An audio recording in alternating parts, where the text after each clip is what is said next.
Bonjour à tous, bienvenue sur Radio Clé de Vie, la radio du développement personnel avec le docteur Luc Bodin. Nous avions vu la semaine dernière le traitement de du cancer. Beaucoup de choses avaient été dites, une grosse émission. Et là, on va tout simplement parler de la réversion cancéreuse. Alors, réversion cancéreuse, c'est quoi au juste, Luc? Disons une normalisation des cellules cancéreuses. J'ai bien dit une normalisation des cellules cancéreuses. Et là, moi j'avais appris sur les bancs de ma faculté de médecine que la cellule cancéreuse, au fur et à mesure qu'elle évolue dans sa vie, elle n'arrête pas de muter, de se dégrader. Le nombre de noyaux augmente, les chromosomes se développent, il y a des anomalies génétiques qui sont à foison. Donc elle se transforme d'une manière exubérante au cours de toute sa vie. Et donc, elle se transforme d'une manière tellement exubérante, elle s'éloigne tellement de tout ce qu'elle avait, de tout ce qu'elle était au départ, qu'on avait considéré qu'une cellule cancéreuse ne pouvait pas revenir à l'état normal. Et pour la petite histoire, et on y reviendra tout à l'heure, c'est qu'elle elle se dédifférencie. C'est-à-dire, c'est qu'on est parti, par exemple, on est parti d'une cellule de foie, un cancer de foie, une cellule cancéreuse de foie. Et cette cellule cancéreuse, qui était donc une cellule différenciée, c'était une cellule de foie, elle va au fur et à mesure perdre sa différenciation pour se dédifférencier, c'est-à-dire qu'elle revient un petit peu à ce qu'elle était au tout départ, à l'échelon embryonnaire, c'est-à-dire des cellules toti ou pluripotentes, c'est-à-dire c'est qu'avec une cellule, la première cellule de l'embryon, par exemple, c'est une cellule totipotente, c'est-à-dire c'est que dans cette cellule, il y a tous les organes qui sont dedans, toutes les informations de tous les organes, elle peut se transformer en foie, en os, en poumon, etc. Donc la cellule se dédifférencie, revient un petit peu, retrouve cette puissance de la cellule embryonnaire. Ce qui veut dire que la cellule cancéreuse du foie, elle redevient à un moment ou à un autre une cellule de base, qui donne la vie. Elle retrouve les caractéristiques des cellules. Et quelque part, elle devient immortelle également. Ah, c'est énorme. C'est énorme. C'est énorme. Donc, vu tout ça, on s'était dit, c'est pas possible. Bon, moi, on m'a dit, c'est pas possible. On m'a dit, c'est pas possible. Je veux dire, comme j'ai été bien programmé là-dessus, jusqu'au jour où je l'ouvre mon journal le quotidien du médecin que tous les médecins en France reçoivent, et puis je lis que il y a eu une recherche qui a été faite avec de la vitamine A, dérivée tout transisorétonéique, qui a été donnée dans certaines leucémies, et qui a permis à faire revenir les cellules leucémiques en cellules normales. C'était un petit article qui était journal, mais il n'a pas fait la une en plus. Et là, je suis tombé des nues, parce que je me suis dit, mince, elle est revenue normale. Donc j'ai commencé à aller voir mes collègues, médecins, voir cancérologues, etc. Et puis ils ont tous dit, oui, bon, Bodin, ça va bien, c'est bien, c'est gentil ce que tu dis, mais bon, ça donne pas grand-chose, ça nous intéresse pas trop. Mais moi je trouvais que d'arriver à imaginer qu'une cellule cancéreuse puisse redevenir normale, ça changeait complètement ma vision de la maladie. Parce que on n'avait pas. Et si ce sera pour moi, c'est un peu la conclusion que je donne souvent, mais on va y aller là. On va commencer par la conclusion. Et sûrement, c'est que c'est une voie de recherche qui est intéressante et qui sera certainement beaucoup plus économique pour l'organisme et beaucoup moins nocif pour le corps si on arrive à trouver des produits qui vont permettre cette régression cancéreuse, cette réversion cancéreuse. Alors, j'ai commencé à faire mes recherches. Moi, je ne décourage pas comme ça. C'est pas. Et donc, j'ai commencé à faire mes recherches et je me suis aperçu que, déjà, c'était pas une découverte. Parce qu'en fait, il y avait déjà un professeur Sachs, je crois, qui était en Israël, qui avait montré que des cellules cancéreuses redevenaient normales, se normalisaient, même sous l'effet de certaines chimiothérapies. Okay.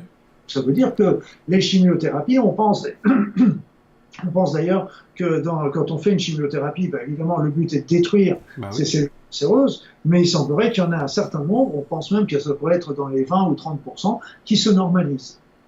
Et donc, c'est pas. Après ça, je me suis dit, ok, la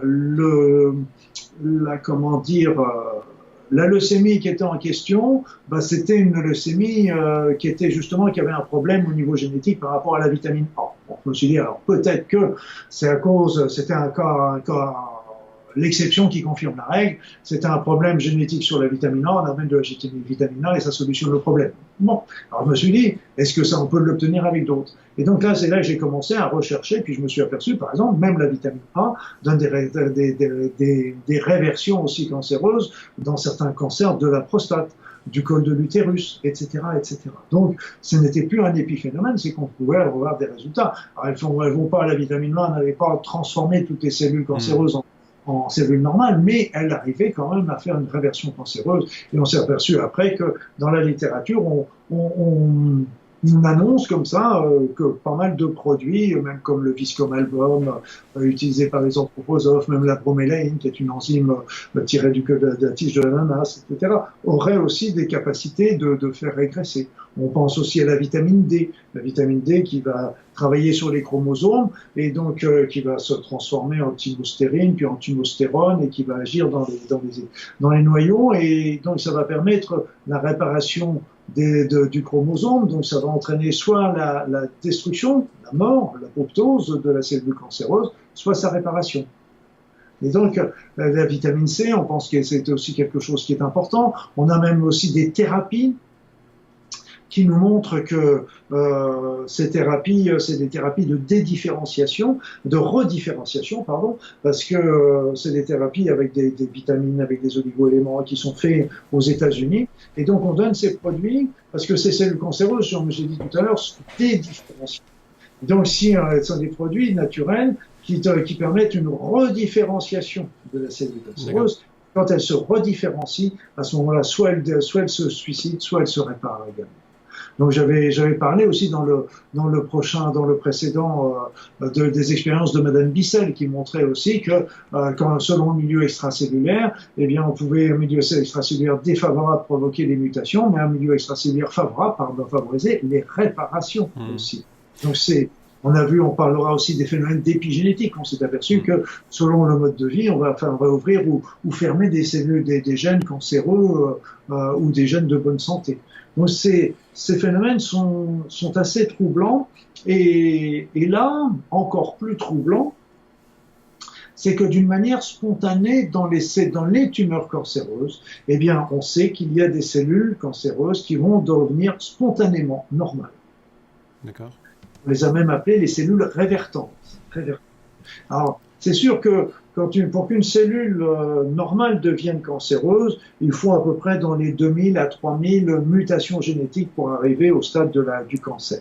Pour qu'une cellule cancéreuse redevienne normale, révertante, elle retrouve une fonction normale, mais elle ne retrouve pas encore un aspect normal. Il faut entre 100 et 300 normalisations génétiques pour qu'elle retrouve sa fonction normale. Donc, c'est moins. C'est moins, voilà. Donc ça veut dire qu'elle n'a pas retrouvé toutes ses caractéristiques de normalité, mais elle a retrouvé suffisamment de normalité pour retrouver sa fonction au niveau de l'organisme.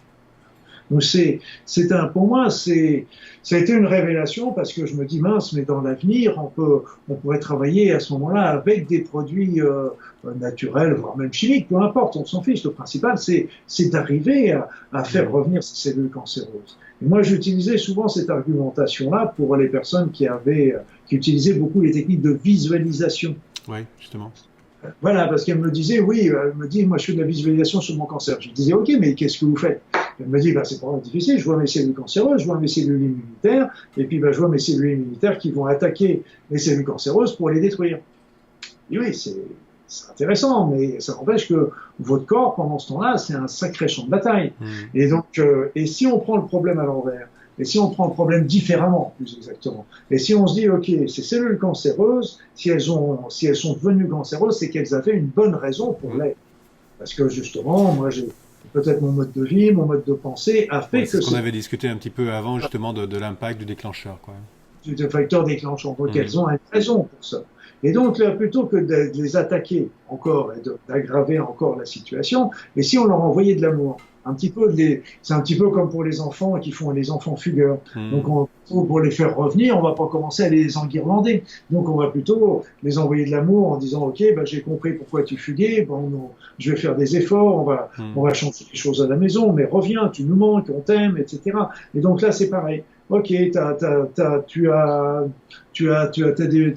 t'es muté, etc. pour des tas de mauvaises raisons que j'ai pas compris à l'époque. Mais maintenant, bon, bah, j'ai compris, bah, je vais changer des choses, je vais changer dans ma vie, je vais écouter ce que tu as à me dire, je vais modifier les choses, mais je te envoie plein d'amour, reviens. Et ça, j'ai fait ça surtout sur la fin de mon exercice médical. Alors, je peux pas dire que j'ai vu un résultat probant sur l'évolution des cancers. Par contre, ce que je peux dire, c'est que j'ai vu un résultat probant sur l'état psychologique des personnes. Ouais. C'est que, d'un seul coup, elles reprenaient leur unité et leur corps devenait un champ d'amour et non pas un champ de guerre. C'est ça. Je me permets de rebondir sur ça, hein, parce qu'en effet, on a toujours tendance toujours. C'est peut-être excessif, mais en effet, l'approche, c'est de dire, ok, je vais envoyer mes petits soldats qui ont bousillé la maladie. Mais en fait, et puis bon, ça secoue un peu tout le reste. Mais si on change, en effet, comme ce que tu indiques, de vision, en disant, bah non, on va envoyer de l'amour, de l'éducation, de la compassion, etc., ça a quasiment le même effet. En tout cas, moi, dans mon corps, c'est comme ça que je le vis. On a compris le sens, le pourquoi. Ouais. Et puis, faut pas leur dire on a compris, mais c'est d'avoir compris aussi d'être prêt à changer ça, parce qu'à partir du moment où eux sont quelque part des messagers de quelque chose qui ne va pas. C'est un peu comme quand on reçoit un courrier, une facture. Bon, on reçoit le courrier, une facture, c'est jamais agréable de recevoir. Mais bon, une fois qu'on a payé la facture, la facture, on peut la mettre à la poubelle. Une fois qu'on a eu le message de la maladie n'a plus lieu d'être parce qu'on a reçu le message de faire ce qu'il faut après. Et donc, c'est pour ça que c'est important de regarder, de reprendre un petit peu cet ensemble et de se rappeler toujours que des cellules cancéreuses peuvent retrouver une fonction. Si elles ne sont pas normales à 100%, elles retrouvent leur fonction, elles reprennent leur place dans l'organisme. C'est ça qui est énorme. Moi, je ne le savais pas justement ce fait-là. J'en étais plus pour dire, ok, on bousille les cellules cancéreuses et puis basta, c'est terminé. Mais le fait d'avoir donc une preuve scientifique comme quoi ça revient, des cellules cancéreuses reviennent à la normale, je trouve que c'est une ouverture de champ qui est énorme. Et c'est logique parce que quand on a notre voiture qui tombe malade, je veux dire, notre voiture et tombe en panne, on va pas la mettre à la casse pour en acheter une autre. Qu'est-ce qu'on fait? On va tenter de la réparer. Et si vraiment on peut pas la réparer ou que ça coûte, là on va l'enlever et puis on va prendre une autre. Eh bien, l'organisme, c'est pareil. L'organisme, il travaille à l'économie. De détruire une cellule pour en remettre une neuve, ça lui demande un sacré boulot. Ouais. On a l'impression que mais ça lui demande un effort, ça lui demande un travail. Par contre, si on prend une cellule qui est perturbée et de la réparer, ce sera beaucoup plus économique pour lui que d'en remettre une nouvelle à la place. Donc, la réparation a toujours été le première tentative de l'organisme pour solutionner des problèmes comme ça. Et on voit bien, parce qu'en fait, quand une cellule commence à se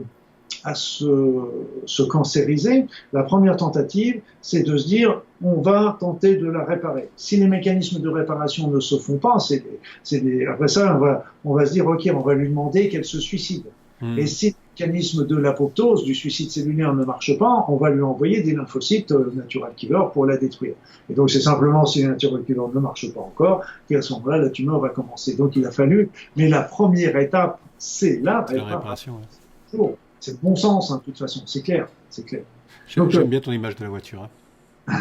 Oui, et c'est pour ça, moi, je pense qu'il faut, on en est encore au balbutiement. La vitamine A, par exemple, c'est évident qu'on peut pas la conseiller parce que c'est un produit qui est pas facile à manier, qui a des effets secondaires également, etc. Et même même les Chinois qui avaient travaillé avec la vitamine A c'était pas du cyanure, c'était un produit comme ça, qui était pas très sympathique non plus. Ils avaient obtenu des régressions qui étaient encore de l'ordre de 90% dans certaines tumeurs, dans certaines cellules leucémie, etc. Bon, après ça, le traitement lui-même était aussi agressif, mais ça veut dire que la voie est ouverte. Aujourd'hui, on n'a pas les outils encore pour le faire, mais ça veut dire que c'est possible, et si c'est possible, voilà. Donc, on doit pouvoir arriver à trouver des traitements et c'est des voies de recherche qui seraient passionnantes pour l'avenir. Je pense mentalement en termes de visualisation, quand tu sais qu'en effet les cellules peuvent s'auto-réparer, les cancéreuses là peuvent devenir normales, hein, je trouve que ça ouvre un champ au niveau de la visualisation qui est énorme, quoi. C'est énorme. Qui est énorme, et quand on sait déjà qu'elles le font, déjà il y en a certaines qui le font spontanément au sein des tumeurs cancéreuses. Je veux dire, allons-y, n'oubliez pas, c'est un message qui passe, que le cancer, qu'il est là en train de dire, il faut changer des choses. Ok, bah, je change, et puis bah, à ce moment-là, on change de vie, on change son mode de pensée, on solutionne le conflit, et puis après ça, le meilleur peut arriver. Ouais. Et c'est pas toujours évident de changer, et il y a peut-être quelque chose à réfléchir derrière ça. Je disais à mes patients, je suis pas là pour vous demander toujours des choses faciles. C'est ça. Mais c'est la maladie qui le demande. Hein. C'est pas le docteur, c'est la maladie qui le demande. La solution est souvent dans le changement en fait de son mode de vie, c'est clair. Son mode de vie et de penser. Et de penser, oui. Quand je parle de mode de vie, j'englobe la totalité. Pour moi, c'est très holistique. Et tu vois, il y a ce qui m'irrite un petit peu souvent, c'est qu'on a trop tendance à se focaliser, par exemple, sur l'alimentation. Ouais. Pollution, le tabac, l'alcool, c'est vrai, c'est des gros responsables. Le mode de vie est responsable de 60 à 65% des cancers sur le plan physique. Mais on oublie un petit peu trop le reste qui est au moins aussi important que l'alimentation, etc. Il faut avoir une vie très, très holistique. Allez. Sur ce, je te souhaite tout le bonheur du monde. On arrive déjà à la fin de l'émission. C'est fou, hein, ça passe vite. Je vais regarder ton horloge, elle doit aller, tu dois me la trafiquer, ça. Non, on est même. Allez, au revoir, Alexandre. Allez, à tous, et puis la semaine prochaine, on va parler de l'épigénétique. Hein, on en a déjà un petit peu parlé. Je trouve ça génial, l'épigénétique. Hein, c'est assez exceptionnel. Ça m'intéresse. Ouais.